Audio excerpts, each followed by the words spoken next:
Thank you. Hi, I'm State Senator Joan Lovely, representing the 2nd Essex District, the communities of Beverly, Danvers, Peabody, Salem, and Topsfield. I'm in my 3rd term and running for re-election this fall. And I had the extremely good fortune to work with some really great leaders here in Peabody. And we work together very closely on issues, policy, and budget items to make Peabody even a more wonderful community than it already is. So I wanted to talk about the committees that I'm on. I actually have 2 chairmanships. The Joint Committee on Children, Families, and Persons with Disabilities, and the other is the Senate Committee on Intergovernmental Affairs. So I'll start with the second one first because it's a brand new chairmanship for me. It has to do with interfacing with Washington about grant and funding opportunities for the Commonwealth. The other one, the Joint Committee on Children, Families, and Persons with Disabilities, is a committee that's really near and dear to my heart. I work with a great co-chair, Rep. Kay Khan, and we're working on a lot of initiatives, particularly to mandated reporters. Currently, mandated reporters are doctors and nurses, teachers, clergy, but it leaves out some people that you would think would be a mandated reporter, like coaches, tutors, anybody who interfaces with a child. In my estimation, should be a mandated reporter. Now, you don't have to be a mandated reporter to report. If you see something, you say something. That's what we say all the time. But sometimes people may need some training. Maybe they aren't sure. So with mandated reporting, we would train everybody to know what to look for in cases of abuse and neglect. And I think it's just really important. You know, our children are our future. Also, persons with disabilities. I work very closely with the disabled community, to find opportunities that people can live in the communities and have really good, fulfilling lives. So it's really a great committee to work on. I also sit on a number of other committees. I'm going to run through them very quickly. I'm the Vice Chair of the Joint Committee on State Administration and Regulatory Oversight, Vice Chair of Senate Ways and Means, the Joint Committees on Tourism, Arts and Cultural Development, Public Health, Telecommunications, Utilities and Energy, and our Special Senate Opioid Committee. That's all the committees I'm on. I think there's 8 of them. We're pretty busy. Yeah, we're very busy, both in the House and Senate. We filed over 6,000 bills this session. That's not a record by any means. Sometimes it's been more than that. And so every single bill has to be heard in a committee, just like the committees that I just read off. And they all need to be read, they all need to be heard, and then referred to their next process, wherever that might be. Some of them may go to a study, some may go to another committee, depending on what they are. So it's quite a process. It goes back and forth between the House and Senate a couple of times before it goes up to the governor, finally for a signature. Last session we passed almost 300 bills. So if you think about it, 6,000 get filed. Last session 300 became law. But people care about every single one of those 6,000 bills. We are in our 2017-18 session. So the sessions are 2 years long. Last year, during this session, we worked on a very big bill that I brought forward, the Pregnant Worker Fairness Act. Very proud of that bill, very bipartisan. It was a unanimous vote in both the House and Senate, signed by the governor. And what it does is it allows accommodations between an employer and an employee for a pregnant worker.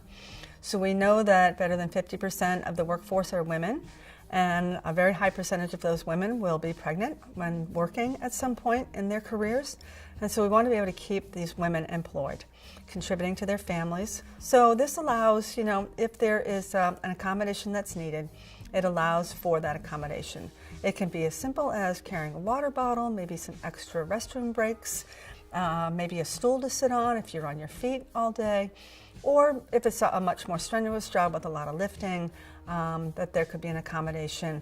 Again, during the pregnancy, we want to keep women employed as long as possible and give them the right supports. So really great bill.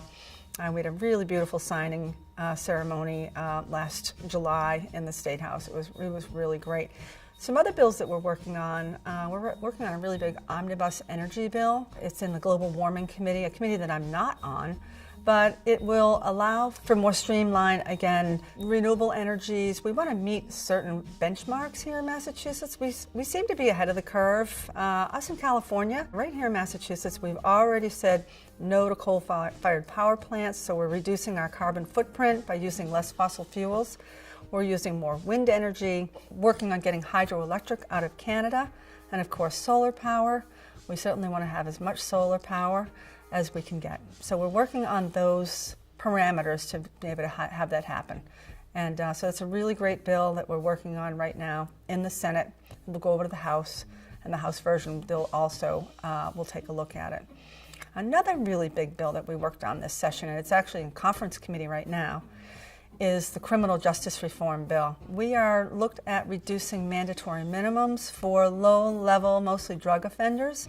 We really want to take a look at those people who are, again, low-level drug offenders who are, for not being addicted, they wouldn't find themselves in the criminal justice system.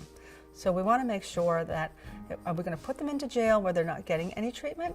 Or do we want to put them into the community where they'll get treatment? There's just so much drug addiction, as we know. The opioid crisis is still a crisis. We're starting to see those numbers come down in Massachusetts in small increments, but we are making some progress because the state has been really committed to having more access to treatment. Back to the criminal justice reform, we're doing bail reform. Sometimes you may have someone who's indigent, who has, again, committed a crime that has put them in jail, and maybe it's a $500 bail, and they can't make bail. They just don't have the money. Whereas someone of affluence who committed the same crime will walk out the same day.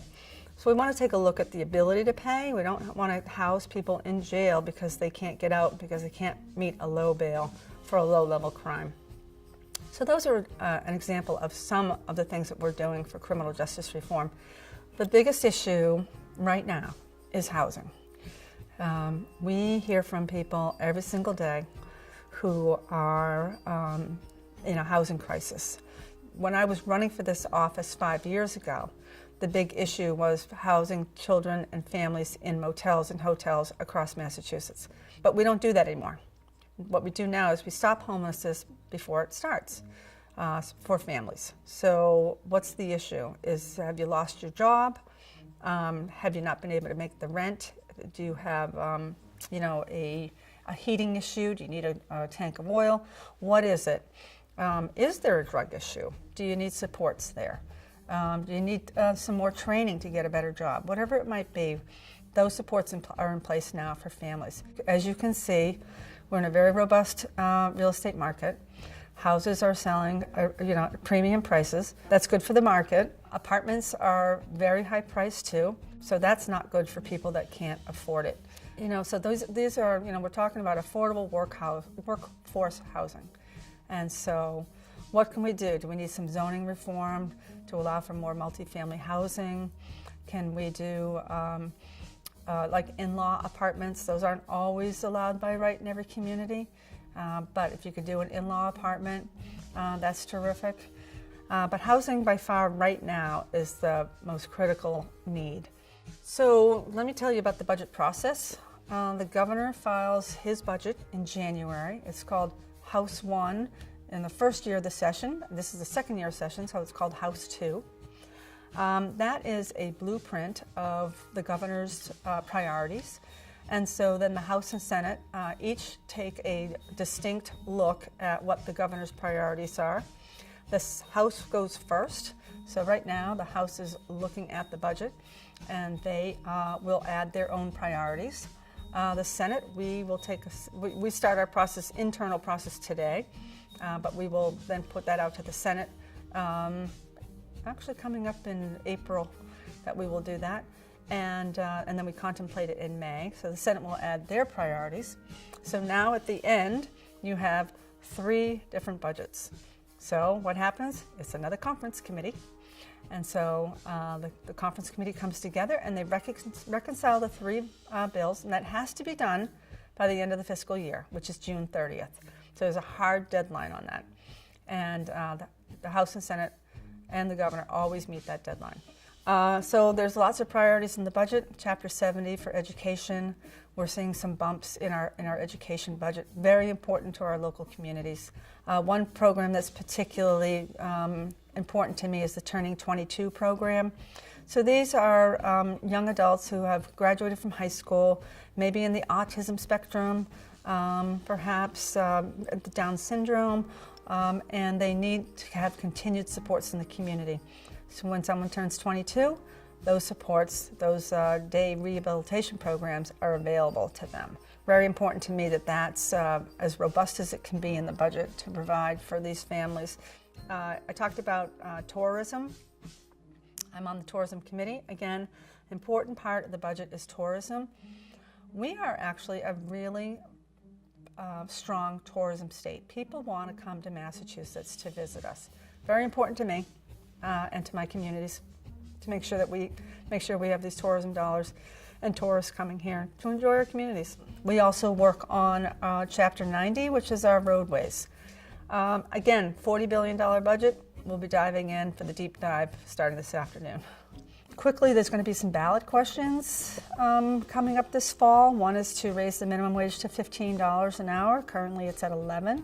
The other one is paid family medical leave.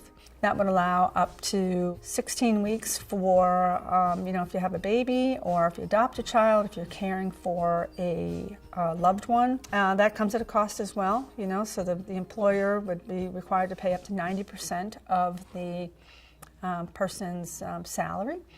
And so how does that balance out with, especially for some small employers? There's also the Millionaires Tax that's coming up. That is for people that earn over $1 million, that they'd be taxed at an extra 4 percentage points from that $1,001 and up. Another ballot question that may be on the ballot this year is to roll the sales tax back to 5%. Right now it's at 6.25%. Lots of things that could potentially be on the ballot in the fall. Just wanted to let the viewers know that. If they have any questions about it, happy to take their questions. Just contact the office. If you want to talk with me or one of my staff, 617-722-1410. Email is a fabulous way, joan.lovely@masenate.gov. I am on Facebook, and people do Facebook message me. Whatever way that people want to try to contact us. We have an excellent response rate. I want to give a really special shout out to my staff. They are amazing. They completely support me. I've got a great chief. I have 2 people in the office right now, legislative director, my scheduler, a couple of interns who are really fabulous. The office is very busy. So, but again, we have an excellent response rate. We respond to people. We try to respond the same day to make sure that we're keeping up with what people's issues are. And we hear from everything. Sometimes we'll get a lot of what we call mass emails from an organization, but a lot of people write in individually as well. It's really terrific. I can't really do this job unless I know how people feel. I'm here to represent the district.